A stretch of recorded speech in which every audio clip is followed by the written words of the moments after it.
How's it going, everybody? This is Cameron Lowe with the Lowe Down podcast. It's our first episode. It's me with my brother and partner here, Austin Lowe. Want to introduce yourself? Well, yeah, you kind of did the easy part there, telling them my name. You don't know much about me. I get it.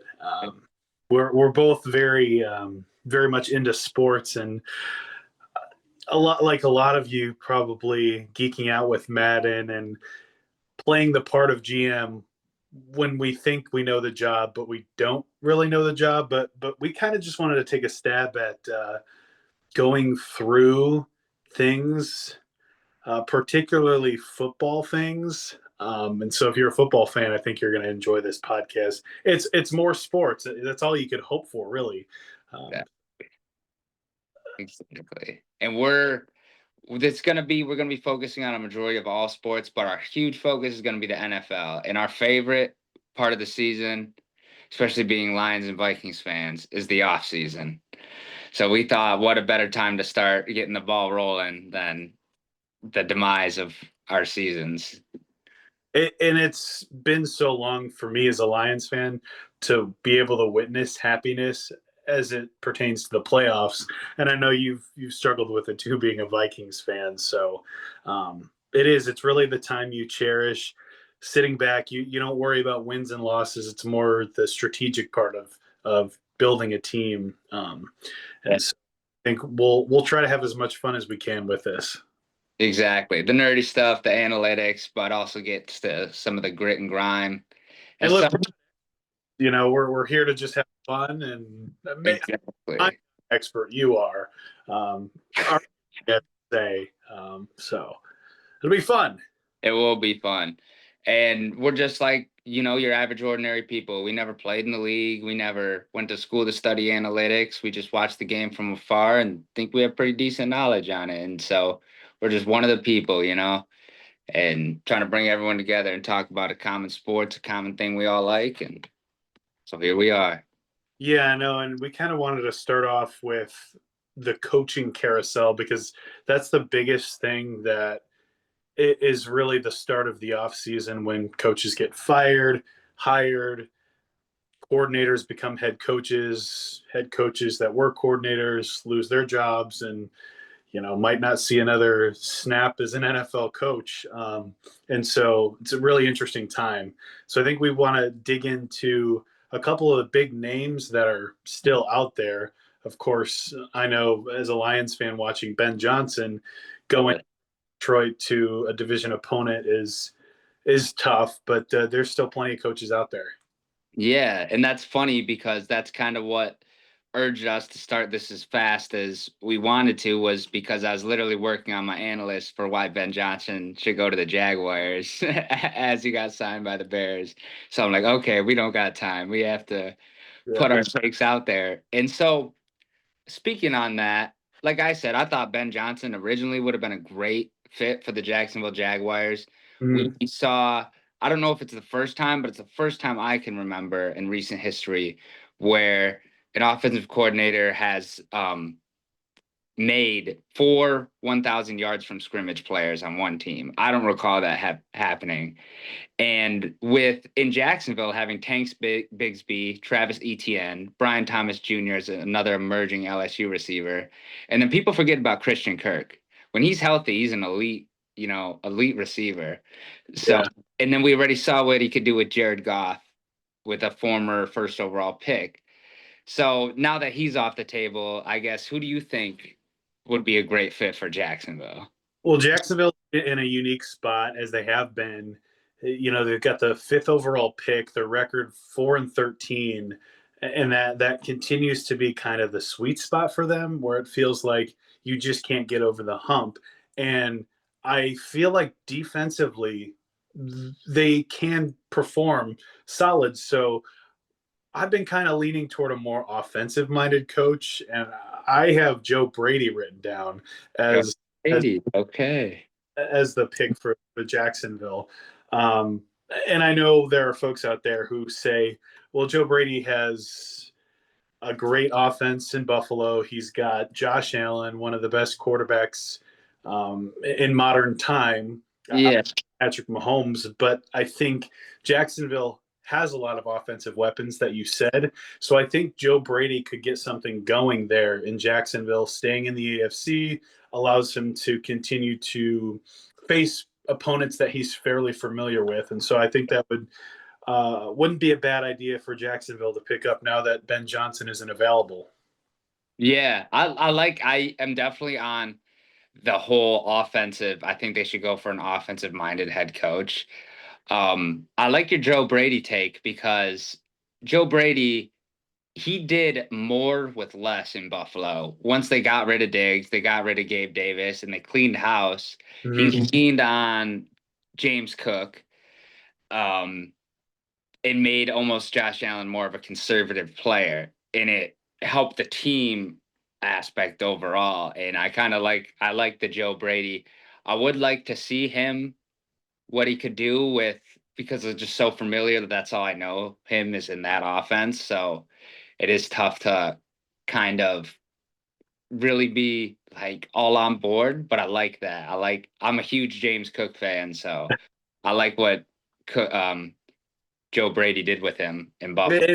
And just from a numbers perspective, I did some digging in cap space and where some of these teams are that we're talking about, and they've got 35 million to work with, and so they have some more change to spend. It's hard because offensively, you look at Jacksonville, and they have a lot of those pieces. You know, they have a very good quarterback in Trevor Lawrence. He just needs to be in a successful system. You talk about Brian Thomas Jr. is an up and coming receiver, and defensively, maybe you add a couple more pieces there. Yeah. Maybe you're drafting a tight end in the second round. So there are certainly people. For a Colston Loveland. What's that? Maybe reaching for a Colston Loveland. See, we're already thinking draft. Yeah, But exactly. that's one step at a Yeah, time. yeah, you're right. You're right. But Uh, I think when it comes to that, their number one need needs to be left tackle because we thought Cam Robinson was the answer. And when he got traded to Minnesota at first, he looked pretty solid, but we saw in the last 2 weeks of football why Cam Robinson was shipped out of Jacksonville. That's a huge problem. mhm. You can see the difference even in this year's Lions season, the difference in having Decker in and Decker out. Yeah. Or as a Vikings fan, Darrisaw and Darrisaw. Left tackle is huge for quarterback development, especially if you want to run that style. And I'll get to my Jacksonville pick. Same deal as you, Jacksonville offensive mind. I got to go with Cliff Kingsbury. Mhm. Um, Yeah. you talk college football, you talk NFL. I don't know if there's been a more consistent, a more consistent offensive mind in football. Um, what he did with Kyler Murray, what he did with Johnny Manziel as a freshman, if you want to go all the way back to his college years. If you hear Johnny Manziel talk, he says two of his favorite football minds are Cliff Kingsbury and Josh McCown, which is a name we'll get back to later. Yeah. But Cliff Kingsbury, for the same reasons that you say Joe Brady, just the offense, they have the pieces, just put it together, and I think they could flip into like a borderline playoff team, even in that it's a weak division. I mean, it's up for grabs. Cliff Kingsbury, we see what he's doing with Jaden Daniels right now. We've seen what he did with Kyler Murray in the NFL. His only downfall is people don't think he can be a leader. And with the way we're seeing these offensive minded, quiet head coaches go out, Kevin O'Connell, um, Mike McDaniel, and how we're seeing them. Mike McDaniel's kind of losing his respect to players. I think Kevin O'Connell still has his players in grasp, but there's frustration with the lack of like aggression. They don't have like what the Dan Campbells, the Dan Quinns, the Mike Vrabels have the command of the team, and so that's Right. then I think that it's kind of fearful with the offensive minded head coach. Yeah, that's actually a really good point you bring up. You look at some of the most successful coaches, and even though Aaron Vrabel's time was too short in Tennessee, as a defensive guy, a defensive mind, they were competitive year in and year out when he was there. You know, they struggled with talent at times, but I think that's why New England made the decision to do what they did and hire Mike Vrabel. So So, but when you're just a team that's struggling offensively, it's hard not to say, hey, you need somebody in there who's going to take the players you have and take them to the next level. So that's Exa- Jacksonville. I and- like the whole thing. Yes. We both think offense, exactly, for Jacksonville. And while we're on this topic of like how important it is to just have like a Vrabel, a guy, when you're in a chaotic mess and you just need a guy to just man the ship, let's go to the next chaotic mess of the NFL and talk about the New York Jets and what in the world we think they're going to do here, because I have a take that Mm-hmm. I think is it's just the only thing to me that could make sense. But I want to hear your take on what you think the New York Jets should do. Are we leaning defense? Are we leaning offense? Are we leaning culture? It's crazy because we talk about teams that need an offensive minded guy when your offense is struggling, and that's been the Jets' struggle. But for me, I went defense here. I Yeah. Yeah. with Aaron Glenn. Oh, okay. What's interesting is he played with the New York Jets. They're 5-12. That was their record. Aaron Rodgers is up in the air. We don't know what's going on with him and Devontae Adams. They've got the seventh overall pick. You would think that they're probably going to go somewhere on offense. They have a really solid defense right now. Aaron Glenn likes to play man coverage. He likes to blitz, and he did this in Detroit with, frankly, talent that was Depleting. depleting. Yeah, we're talking second to third string guys. A lot of these would be practice squad players, and I think with the type of defense that the New York Jets have, Aaron Glenn could help take them to the next level. Continue to run a lot of man. You've got an opportunity to run mix in zone coverage there because you have some really good pass rushers in the Williams brothers, and obviously Sauce, great man to man corners. So I just see I that like kind of like it. next step. Now the only problem I have with that is the fact that they really need help offensively. So just interested to kind of see your take, as It, obviously I'm more familiar with Aaron Glenn, my team. He's coming from my team, but there's certainly some questions in terms of offense for the Jets. there's questions in a lot of areas, but as you were talking about Aaron Glenn, I was slowly falling in love with the idea just because the fact they could select either Travis Hunter or Will Johnson in that spot and have a man up next to Sauce Gardner. And with Aaron Glenn in those two corners, that would be. But we saw with the Jets, they can have an excellent defensive mind, and might not necessarily mean anything. Yeah, I'm going not offense, not defense, but full on a culture move. And I think they need to bring Rex Ryan back. And he's accumulated head coach interest. I mean, we know the Cowboys were interested in him last year, and for the defensive coordinator spot that Zimmer ended up taking. But um, they're at a point where they're way too deep with this Aaron Rodgers situation. They're bereft of draft picks, salary cap space. They have an early pick this year, but they got to use it to get a player who's going to help them win now. I would love to see them yeah, get Will Johnson at that 7 spot to play alongside Sauce Gardner, because um, who's the corner who plays next to him right now? He's another great corner, but his name is Reed.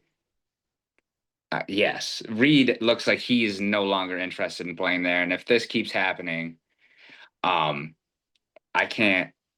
I think it's DJ Reed, if I'm staying yeah. correct. It is? Okay. But he's an excellent corner as well, and it seems like he's got one foot out of the door. So I think they should just they gotta fully embrace this win now mode. And if the ship comes crashing down, it comes crashing down. But Well, I you make think a good point too, because I'm just kind of looking at stuff here, and um, there were speculation that DJ Reed is testing free agency this year. He was on the final year of his 3-year contract, and so you're going to have to replace a corner.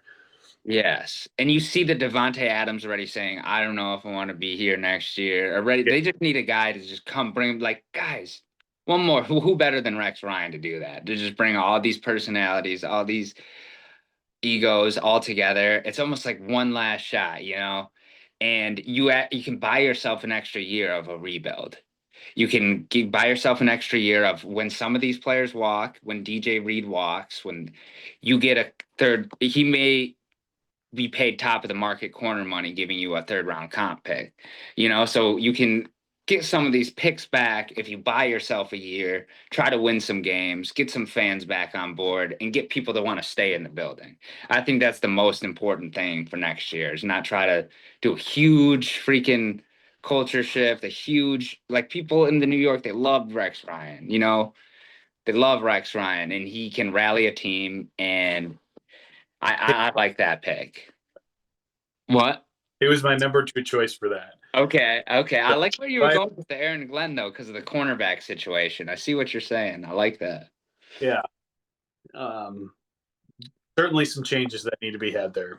Yeah, yeah, definitely. And so another position I mentioned in that he are we going to be looking for a head coach, that he is no longer, I don't think he's no longer in contention for this job because of all the rumors you've been hearing. But the Dallas Cowboys. Yeah, Um it is a hot mess. I don't think anyone can really predict what Jerry Jones is going to do. He could hire his son for all I know. He could hire his barber as the next head coach. So uh, I think familiar faces is something that the Cowboys often go for, and we know that the offense last year was better, and obviously the defense played a lot better too last year. We're talking 23-24 versus 24-25, and the cap situation is not good in Dallas. So it's basically like you have players, you pick 12, go get one more player. This is your chance to make a run for the playoffs, because you're going to need it. I'm going with them bringing somebody back, and that would be Kellen Moore. I think offensively they were better last year when they were under Kellen Moore. So that's the direction I feel Cowboys are going. I know there's speculation that there could be some bigger names out there, um, but I like the familiarity aspect with it. It's not going to take a lot of time to get readjusted to the offense.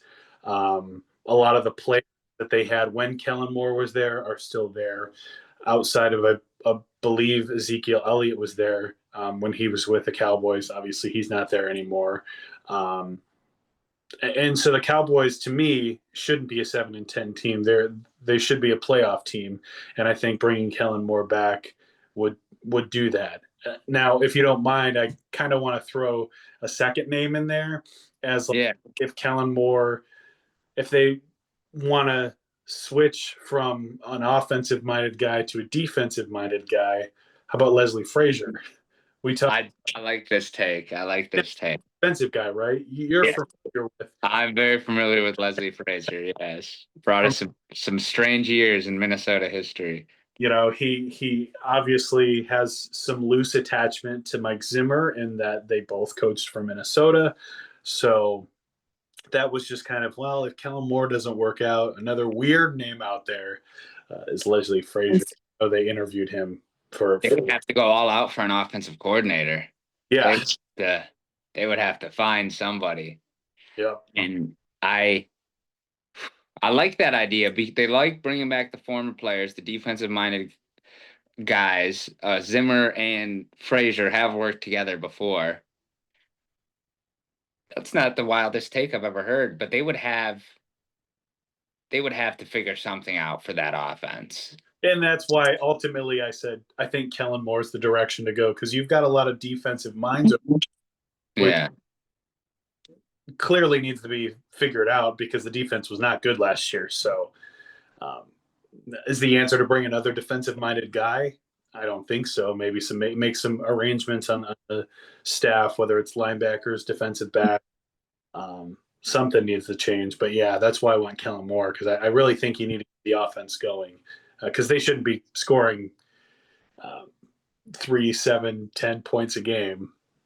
He also has something that Jerry Jones loves, and he can be controlled by Jerry Jones. Kellen Moore, as he is not a proven commodity other than outside of being a excellent offensive coordinator. Um, Kellen Moore has been seemed to be a coordinator who's caught a lot of stray bullets from the media and past, whether it's coordinating the Eagles earlier this year, Mm-hmm. coordinating the Cowboys. Um, and the guy I think is a long shot, but it just makes the most sense in just Cowboys being the Cowboys and just bringing on Deion Sanders back home to Dallas.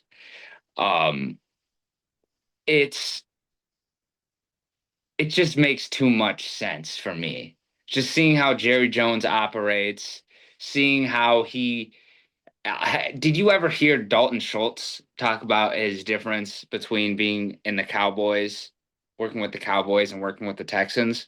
No.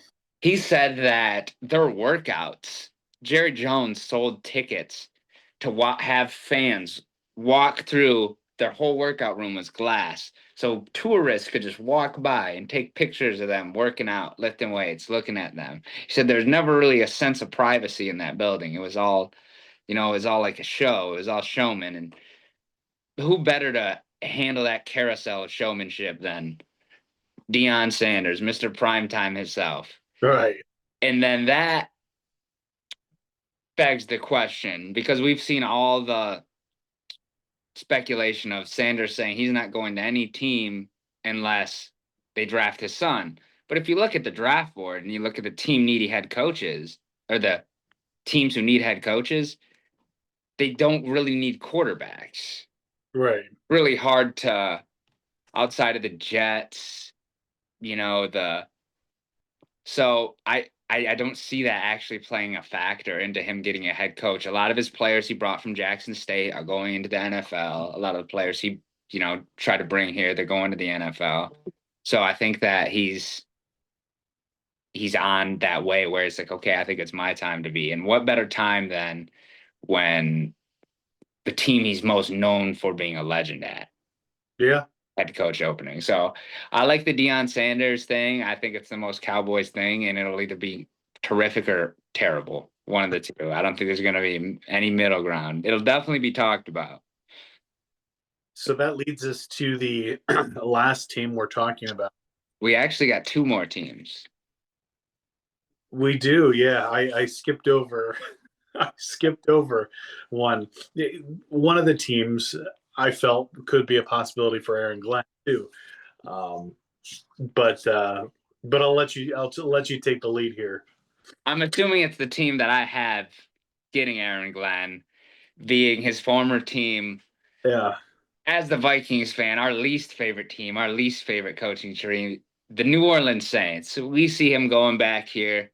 We know he is a DB there. He came up in the coaching tree under Dan Campbell Yeah. and Sean Payton in New Orleans.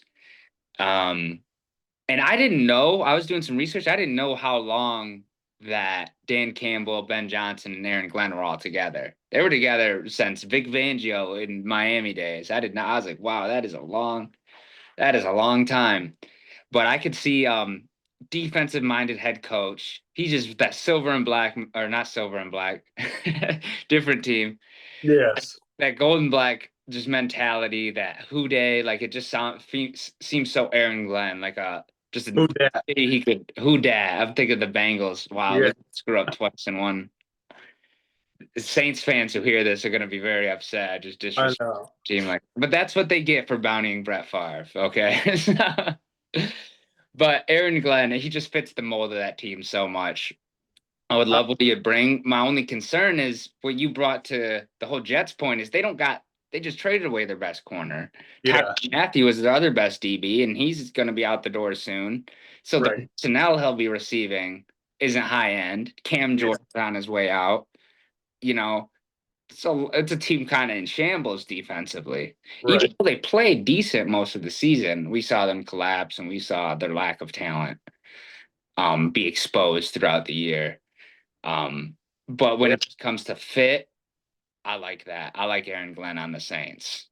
Well, I don't disagree completely with what you're saying and Aaron Glenn. I think Aaron Glenn going there was certainly. I mean, he interviewed there. Obviously, he played there, and has a lot of ties. But because that team is kind of on the older end, their cap situation is not good. Derek Carr doesn't help. Essentially, getting a rebuild right now, and so you were talking about the Jets needing a culture rebuild.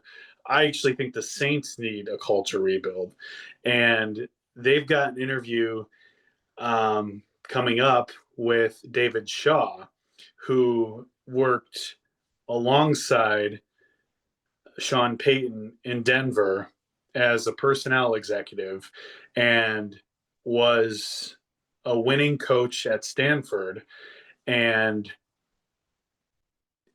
it seems to be somebody who knows how to manage and get good personnel. Obviously, he had Andrew Luck and Christian McCaffrey at Stanford when he was there, so he had some good talent.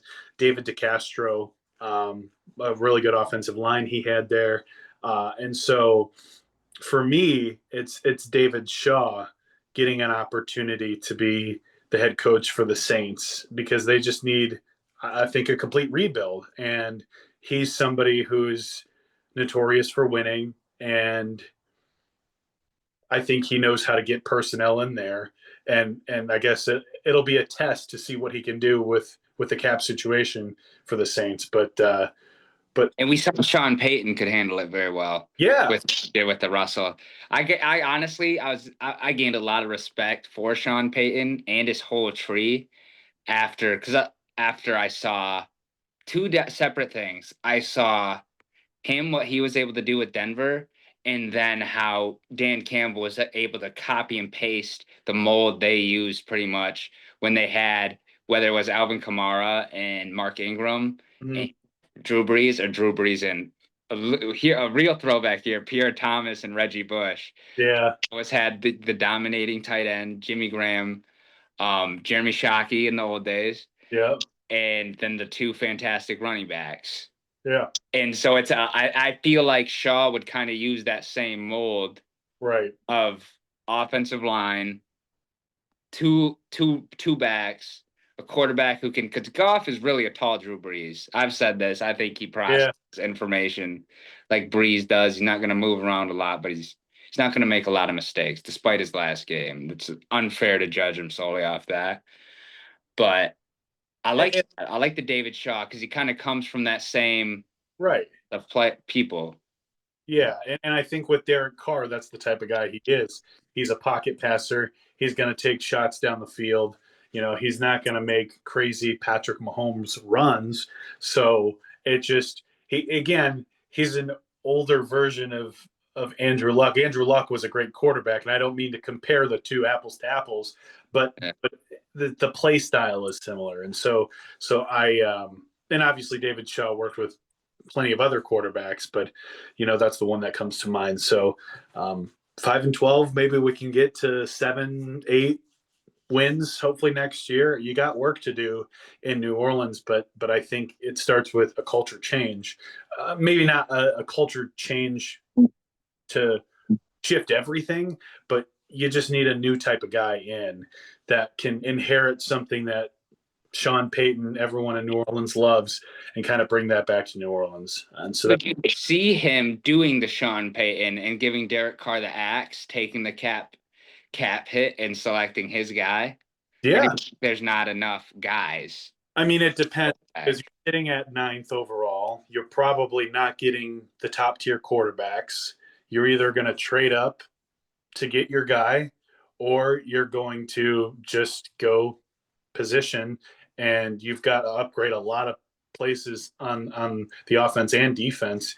So maybe you just sit at 9 uh, and get who you like. If you don't like something at 9, trade back, get more draft capital, and then I go. think we've seen a mold in teams in this. We've seen it with the Lions. We've seen it with the Chargers.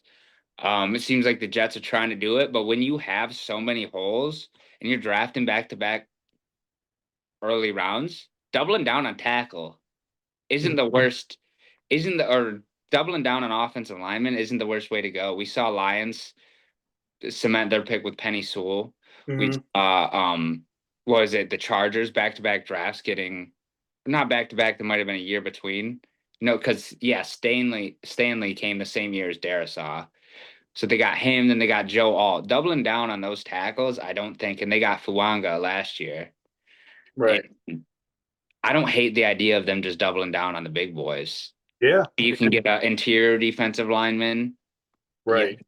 We see Eagles just get a D tackle every year in the Yeah. first round, and it's working fine for them. Hey, it starts in the trenches. It does. It starts in the trenches. And speaking of the trenches, doesn't get any more trenchier than the Las Vegas Raiders and that D line that could be. Oh, with Christian Wilkins, Right. Max Crosby. Oh, if only they had somebody who could get this these people working at full potential. Who do you got? Well, I think Yeah. that initially I really, really, really wanted to go a defensive minded guy. Yeah. And I look at who they've interviewed so far, um, and who they plan to interview, and I just don't see a strong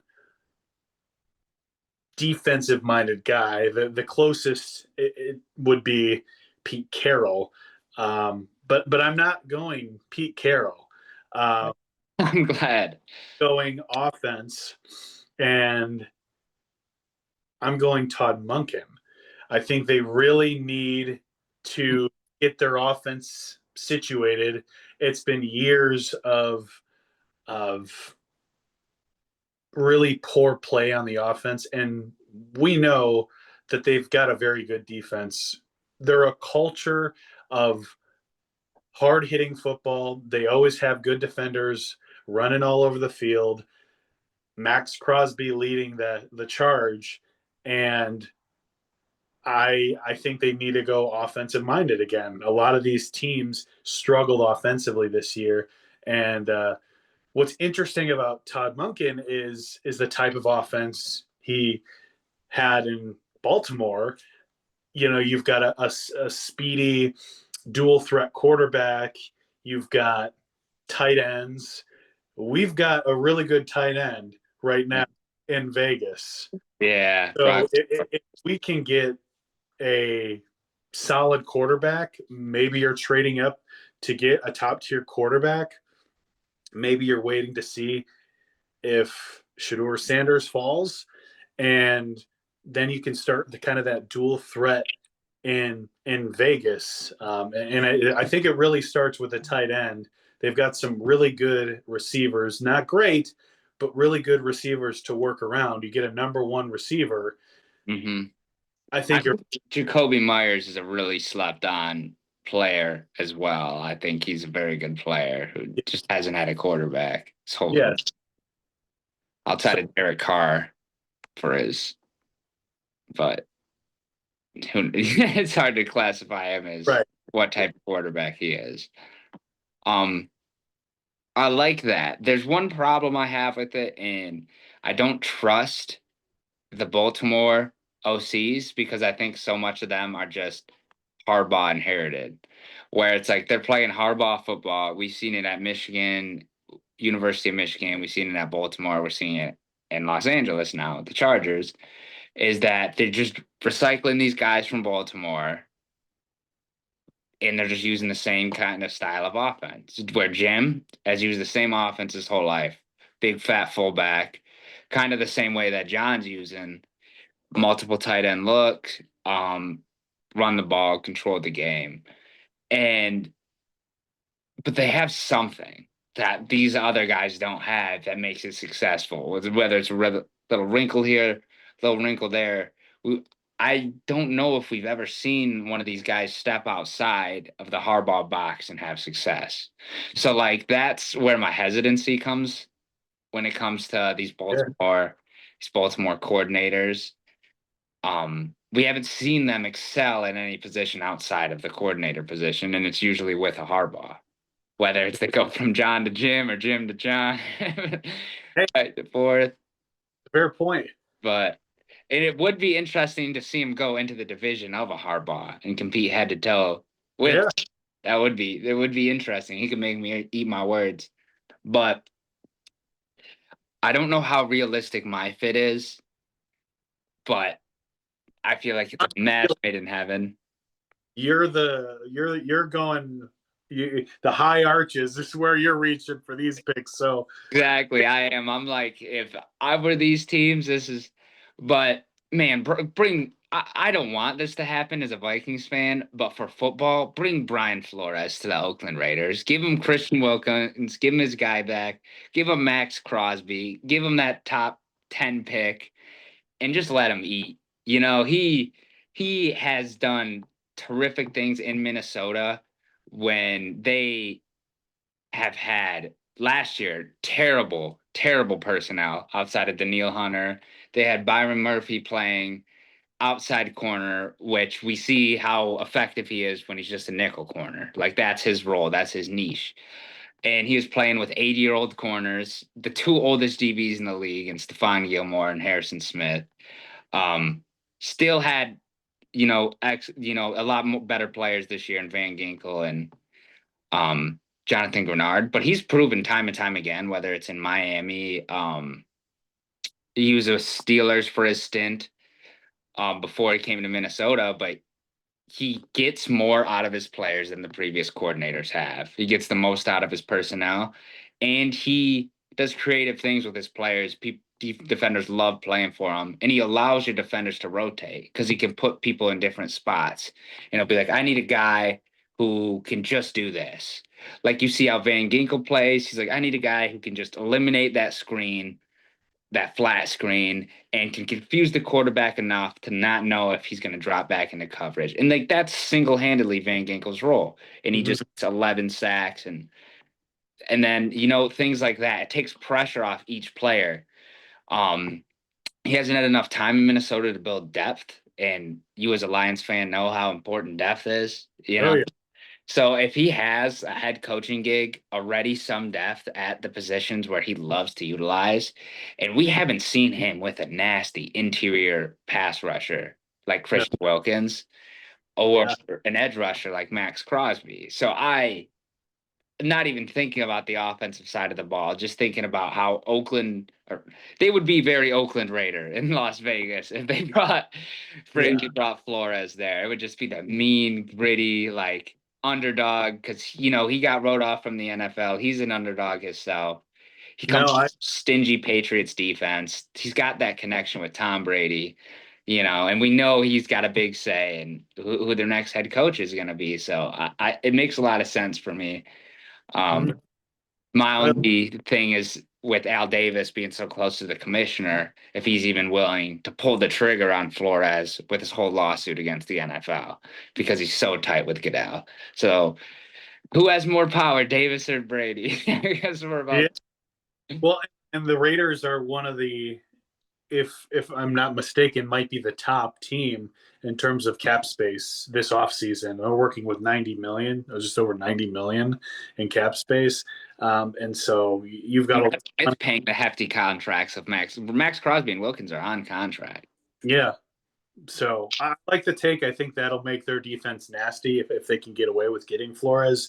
That was my number two pick for the Raiders. So I like it, and I think that they really are so close to being a competitive team. It's tough in that division, Oh, but but uh, but their defense is just so good. You get a couple more pieces on the offense, maybe another piece in the middle of the defense. I think you're looking at least an 800 team, depending on what happens with the AFC West next year. Yeah. Well, imagine you give him that, and then I think that they would go if he had the option between Travis Hunter and Will Johnson in that spot. I personally believe he would go Will Johnson Yeah, because he's a traditional defensive guy. But if anyone could get the max potential out in the NFL out of Travis Hunter, it would be Brian Flores because he knows where to position his guys on defense. He would probably use him like he used Metellus. yeah, He'd be like, "You're lining up at D end, you're lining up here, you're lining up." We're not going to let him know where you are. You're going to be Swiss Army knife, and Flores would be able to get that. So to think about that dream scenario, Travis Hunter, Max Crosby, Christian Wilkins, just those three alone, you could do a lot of things and confuse a lot of offenses. And you got to remember who they got. They got Herbert, Patrick Mahomes, of course, and Bo Nix and Sean hmm Payton. That combo doesn't look like to be any slouches either. So defense, I don't think you're going to win if you try to rebuild your offense right now. I think you got to be the team to stop them all. yeah, and they've proven they can in recent years. So, That um, Raiders Chiefs rivalry, if the Raiders get good, that's a yeah, it's really good. Now we've kind of talked a bit about some of the tendencies in the head coaching world. Obviously, sometimes coordinators get these raises and go take head coaching positions. Sometimes OCs stay OCs, they go somewhere else. I don't think an OC's ever switched to DC. Who knows? Maybe at some point. yeah. Special teams coaches get promotions, and um, and so it's really really interesting this time of year. I want to use a name that you used earlier, and maybe this is just my bias coming out, which does not happen very often. I feel like I'm fairly fair all throughout, but Cliff Kingsbury Okay. taking another OC job, staying in the NFC, the team that he beat in the divisional round, and taking the Lions offense over from Ben Johnson. I think there's a lot of firepower for Cliff Kingsbury to work with in Detroit. Um, Got two really good running backs. The receiving core is great. Might not have Jamison Williams throwing passes under Cliff Kingsbury, but I think it's a desirable job for somebody who's an offensive minded guy that I'm not necessarily sold he's going to get a head coaching job yet. He had one in Arizona. It didn't work out. So maybe he has another year or two as an offensive coordinator to prove himself if he does move on from Washington, which would be hard to do because Washington is a great offense right now. But that's my hot take on offensive coordinator, staying offensive coordinator, and see that is in Detroit. the only discrepancy I have about that is he has always loved his mobile quarterbacks. Everywhere he's gone, his quarterbacks have been mobile. So would he be able to run a similar offense with a pocket passer? Because he loves the read options, the Hmm? bootlegs. He does. Do you think that's something him and Goff could compromise on and find a You've got Hendon Hooker. Throw him in oh get the packages. No, I think he would have to adjust because he is more of that kind of West Coast offense.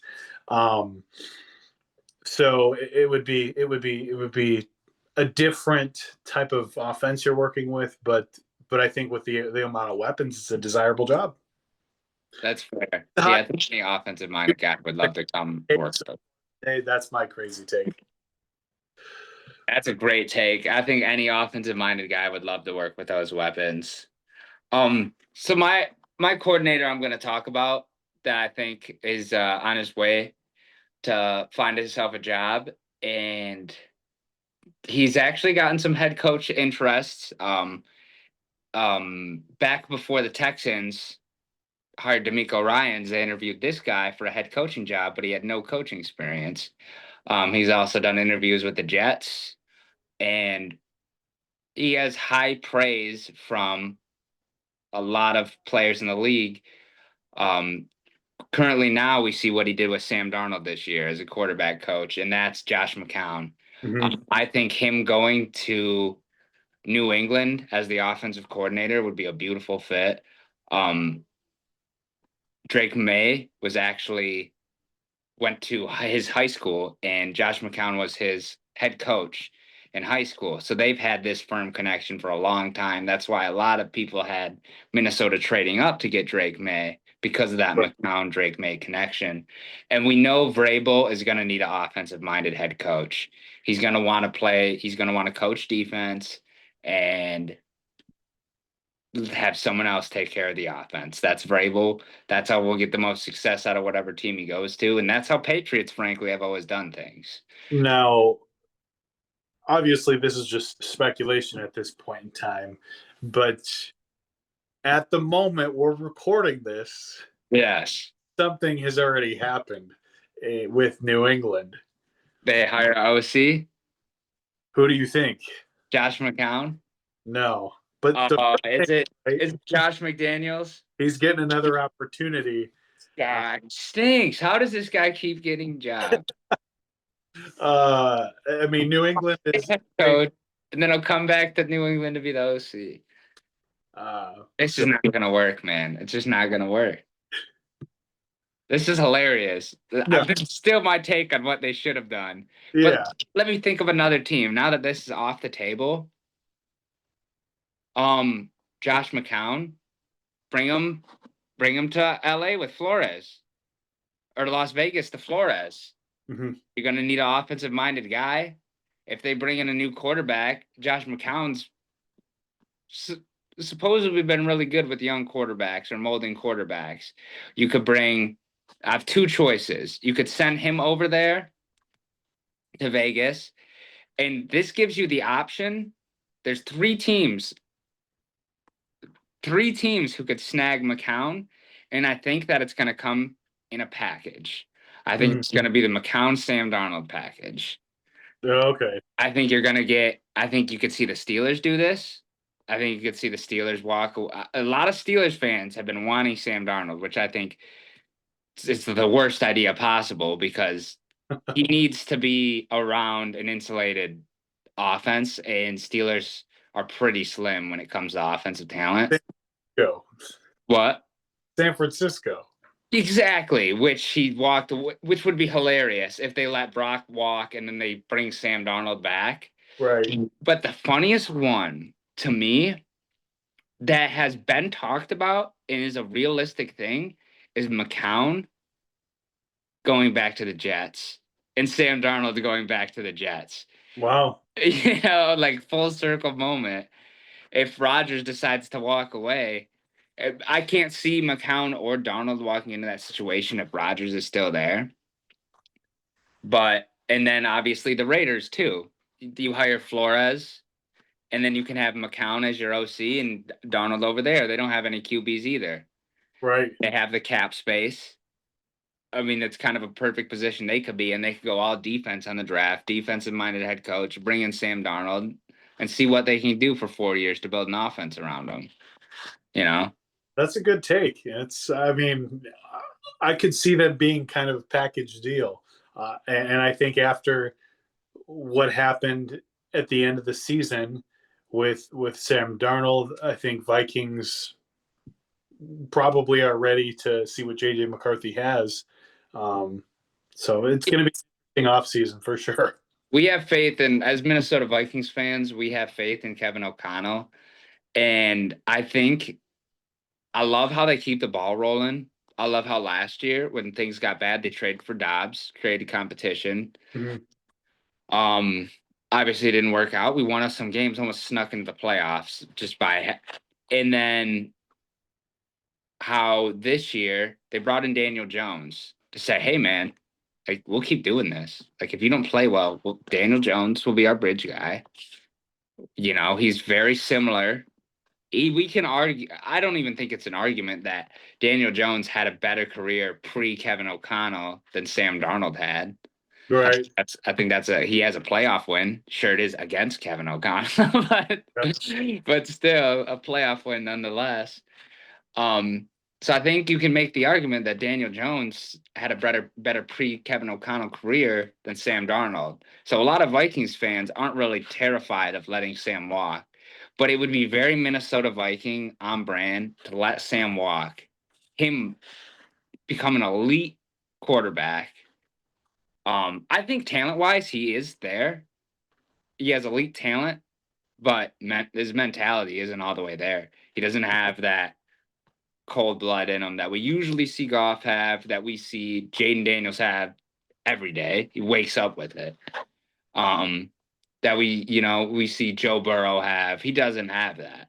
But Vikings see that, and I think you and me being from the state of Michigan, we've seen it in JJ McCarthy. Yeah, You know for sure. that like he's just a winner. Yeah.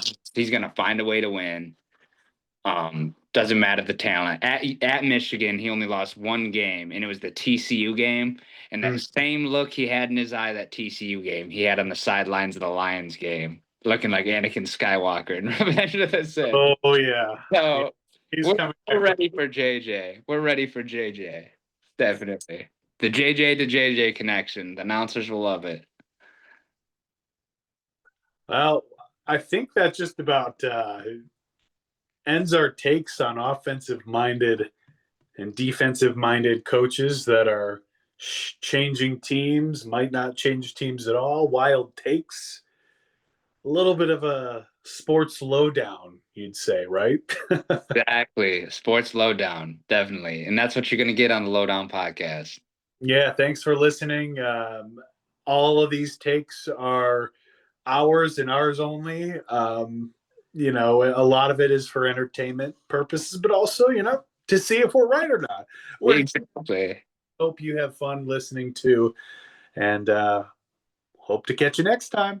Hope to catch you next time. If you guys view, subscribe, share, and just comment. Let us know takes you would like to hear from us. Anything else. That like button on YouTube is certainly our friend. Exactly.